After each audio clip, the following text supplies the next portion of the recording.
Horror कहानियां थी। रहस्यमयी गर्भ।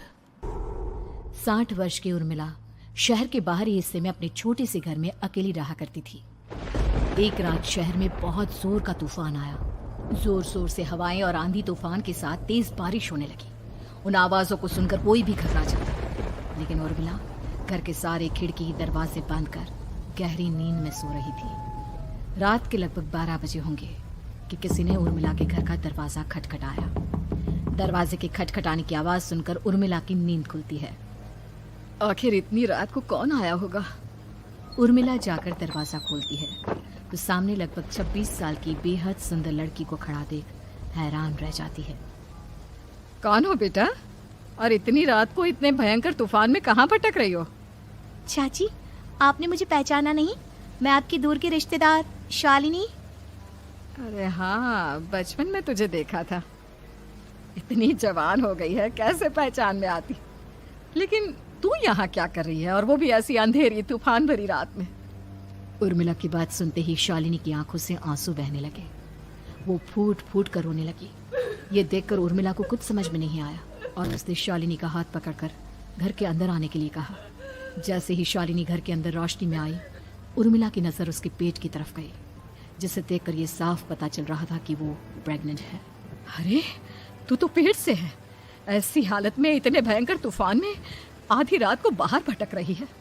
आखिर बात क्या है बेटा, मुझे सब कुछ साफ साफ बता। क्या बताऊं चाची, ये सब जिसकी वजह से हुआ है उसके बारे में बताने में भी मुझे शर्म आती है।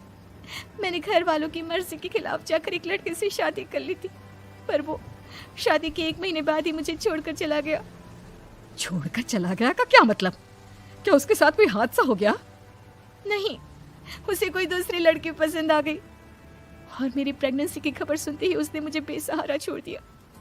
उसके बाद मैं अपने घर गई, लेकिन माँ पापा ने मुझे घर में कदम तक नहीं रखने दिया। तभी मुझे आपकी याद आई। कोई बात नहीं, कोई बात नहीं। तुमने यहाँ आकर अच्छा ही किया। एक काम करो, तुम आराम करो। वैसे भी ऐसी हालत में इतना घूमना फिरना और इस तरह आधी रात को बाहर भटकना ठीक नहीं होता। प्रेग्नेंट औरत को आधी रात को घर से बाहर नहीं निकलना चाहिए। बुरी आत्माएं उस पर अपना असर दिखा सकती है। और इतना कहकर उर्मिला ने शालिनी को एक दूसरे कमरे में जाकर आराम करने के लिए कहा। लेकिन जैसे ही शालिनी अपने कमरे में जाने लगी, अचानक से उर्मिला ने उसे रोक लिया। एक बात बताओ बेटा, तुम्हारा कौन सा महीना चल रहा है?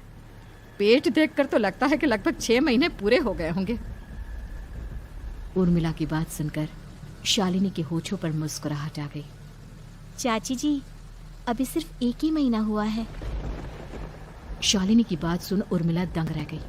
उसे समझ में नहीं आ रहा था कि प्रेगनेंसी के पहले ही महीने में शालिनी की हालत ऐसी क्यों थी।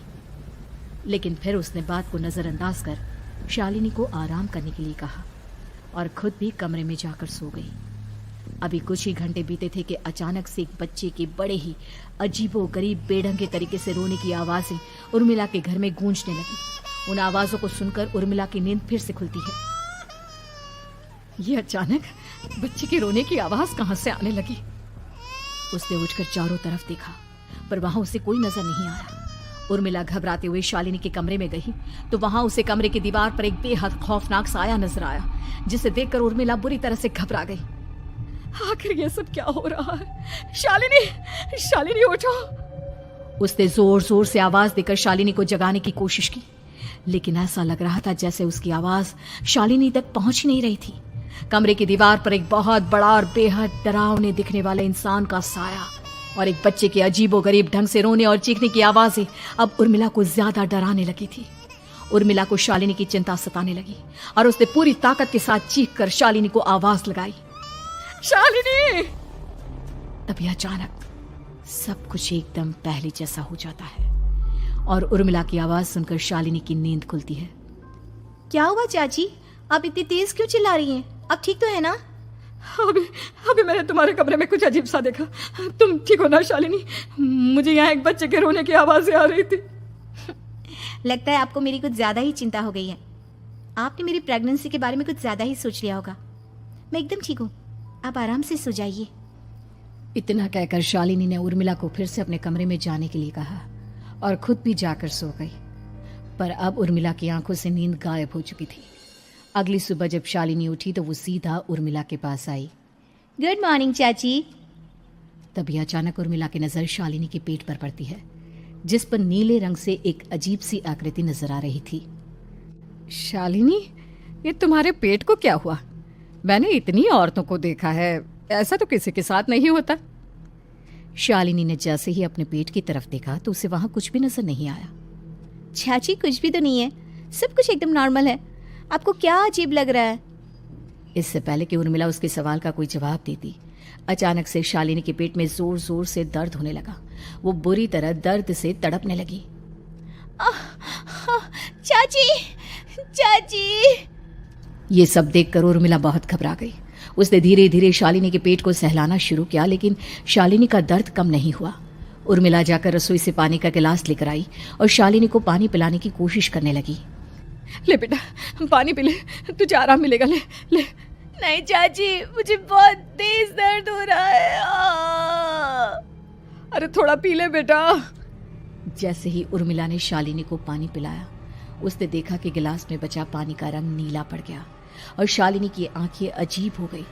उसके पेट पर बच्चे का एक डरावना चेहरा नजर आने लगा। ये सब देखकर उर्मिला की डर से हालत खराब होने लगी, पर तभी शालिनी का दर्द ठीक हो गया। बेटी, अभी तुम्हारा दर्द ठीक है तो ऐसा करो, तुम थोड़ी देर आराम कर लो। शालिनी को आराम करने के लिए कहकर उर्मिला तेज कदमों से चलकर घर से बाहर निकल जाती है और पास ही रहने वाली एक औरत कालिंदी के पास पहुंचती है। अरे उर्मिला बहन, बड़े दिनों बाद दिखाई दी, क्या हुआ? बहुत घबराई हुई सी लग रही हो, सब ठीक तो है ना? क्या बताओ कालिंदी बहन, मेरी एक दूर की रिश्तेदार आई हुई है। वो पेट से है और उसके साथ ना अजीब अजीब चीजें हो रही है। अब उर्मिला सारी बात कालिंदी को बताती है, जिसे सुनने के बाद काले जादू और तंत्र विद्या की माहिर कालिंदी एक ताबीज बनाकर उसे देती है। बहन, मुझे शालिनी पर किसी बुरी आत्मा का साया लगता है। ये ताबीज ले जाओ, आज रात को 12 बजे उसे पहना देना, फिर सब ठीक हो जाएगा।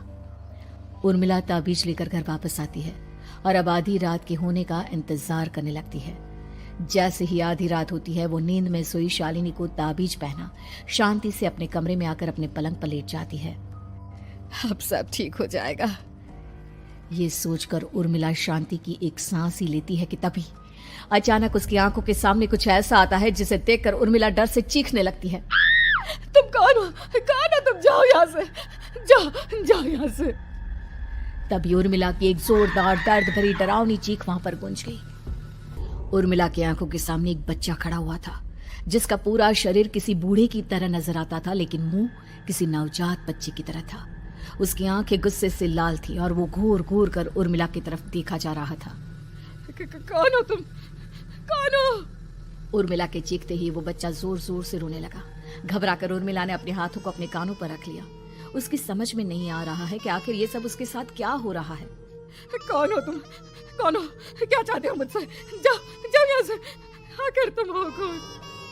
तभी अचानक से उर्मिला के पूरे घर में लाल रंग की रोशनी फैल गई। वो बच्चा धीरे धीरे कदमों से चलता हुआ उर्मिला की तरफ बढ़ने लगा। किसी नवजात पैदा हुए बच्चे के जैसे उसके रोने की आवाज अब उर्मिला के कानों में गूंज रही थी। लेकिन कुछ ही सेकंड में वो चुप हो गया और उसने बेहद खतरनाक आवाज में उर्मिला के सवाल का जवाब दिया। मैं वो हूँ जो अब तक पैदा नहीं हुआ, लेकिन जब मैं पैदा हो जाऊंगा तो वो होगा जो अब तक कभी नहीं हुआ। ये क्या कहना चाहते हो तुम? ऐसा क्या हुआ जो अब तक नहीं हुआ? तबाही होगी, तबाही। सब कुछ खत्म हो जाएगा और ये जो लड़की मुझे जन्म देने वाली है, मैं उसका खून पी जाऊंगा, सारा खून। उस बच्चे की बात सुनते ही उर्मिला बुरी तरह घबरा गई। उसका एक बुजुर्ग आदमी जैसा शरीर, एक नवजात बच्चे जैसा चेहरा, ये दोनों ही बातें उर्मिला की समझ से बाहर थी। तभी वो बच्चा अचानक गायब हो गया। घर का माहौल फिर से पहले जैसा हो गया। लाल रंग की रोशनी भी अब गायब हो चुकी थी। उर्मिला दौड़कर शालिनी के कमरे में पहुंची, जहां वो गहरी नींद में सोई हुई थी और उसके गले का ताबीज गायब हो चुका था। उठो उठो शालिनी, उठो बेटा, मुझे तुमसे जरूरी बात करनी है। अरे चाची, क्या हुआ? इतनी रात को आप परेशान क्यों कर रही हैं? सब ठीक है ना? अभी जब तुम सो रही थी ना तो मैंने तुम्हारे गले में एक ताबीज पहनाया था। कहाँ गया बेटा, बताओ मुझे। शालिनी ने चारों तरफ अपनी नजरें घुमाकर देखा, लेकिन वहां पर कोई ताबीज नहीं था। वह हैरानी से उर्मिला के चेहरे की तरफ देखने लगी। उसे समझ में नहीं आ रहा था कि आखिर उर्मिला किस ताबीज के बारे में बात कर रही थी। नहीं चाची, यहाँ कोई ताबीज नहीं है। लगता है आपने कोई बुरा सपना देखा है। मैंने कोई बुरा सपना नहीं देखा। खैर छोड़ो, तुम अब सो जाओ, कल सुबह बात करते हैं। डर और घबराहट की वजह से उर्मिला की आंखों से नींद तो जैसे बिल्कुल गायब हो गई थी। अगली सुबह उर्मिला बिना कोई देर किए गांव के बाहर एक छोटी सी झोपड़ी में रहने वाले बूढ़े पंडित के पास पहुंची। पंडित जी, मेरी मदद कीजिए। अरे आओ आओ उर्मिला, क्या हुआ? सब ठीक तो है ना? क्या बताओ पंडित जी, बहुत बड़ी मुसीबत है। मेरी दूर की एक रिश्तेदार लड़की पेट से है और उसके साथ बहुत डरावनी चीजें हो रही है। कल रात को तो एक अजीब सा दिखने वाला बच्चा मेरी आंखों के सामने आकर खड़ा हो गया था।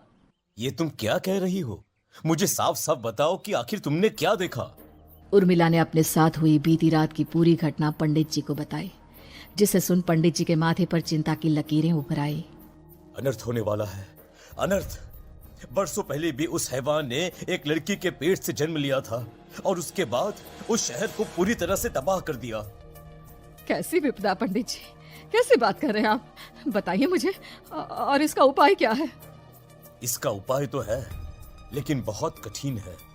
हो सकता है कि उस उपाय को करने के दौरान तुम्हारी जान भी चली जाए। मुझे मेरी जान की कोई परवाह नहीं, पर आप जिस तबाही के बारे में बात कर रहे हैं, बस वो नहीं होनी चाहिए। लाखों लोगों की जान बचाने के लिए मैं कुछ भी करूंगी। तो ठीक है, मेरी बात ध्यान से सुनो। बरसों पहले एक भयानक तांत्रिक ने अपनी तंत्र क्रिया के जरिए एक मासूम लड़की के साथ रिश्ता बनाकर उसके पेट से जन्म लिया था। इस तरह से वो अपने जैसे लोगों की संख्या इस दुनिया में बढ़ाना चाहता था। आपके कहने का मतलब है कि शालिनी के पेट से भी उस शैतान को जन्म लेना है, इसलिए उसने उसके साथ ये सब किया है। ठीक पहचाना तुमने।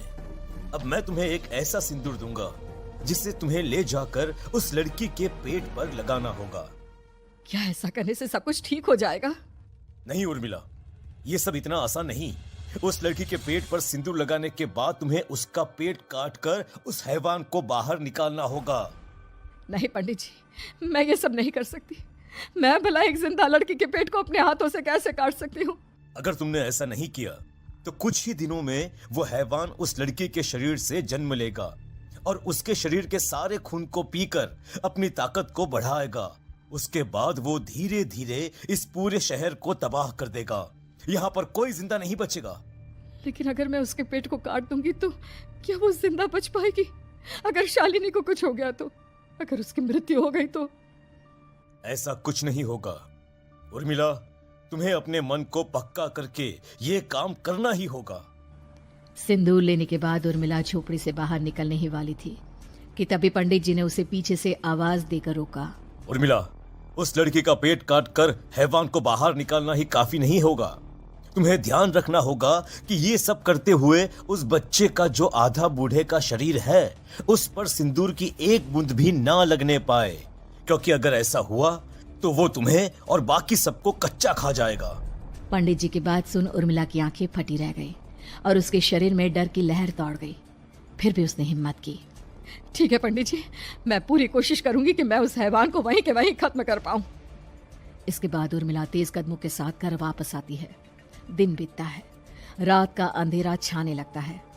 शालिनी खाना खाकर सोने चली जाती है और उर्मिला लगातार उसके गहरी नींद में सो जाने का इंतजार करने लगती है, जिसके बाद उर्मिला दबे कदमों से शालिनी के कमरे में पहुंच गई।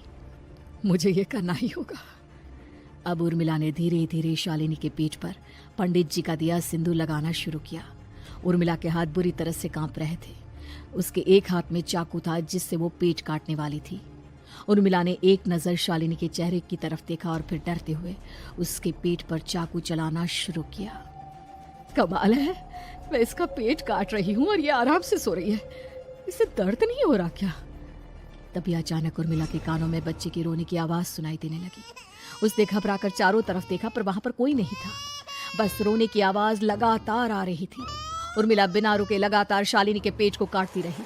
उसे इस बात का भी ध्यान रखना था कि सिंदूर बच्चे के बूढ़े आदमी वाली शरीर के हिस्से पर ना लगे। कुछ ही देर में वो हैवानी बच्चा उर्मिला के हाथों में था। उसने बड़ी ही सावधानी से उस बच्चे को बाहर निकाला और पंडित जी के कहे अनुसार उसे घर से दूर जलाने के लिए ले गई। पर तभी उसके सामने वही बूढ़े शरीर और बच्चे के चेहरे वाला बच्चा आ गया।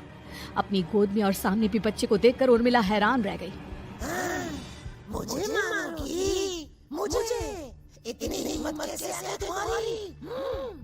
तुम पैदा नहीं हुए हो और मुझे पता है जब तक तुम्हारा जन्म नहीं हो जाता तो मुझे कुछ नहीं कर सकते।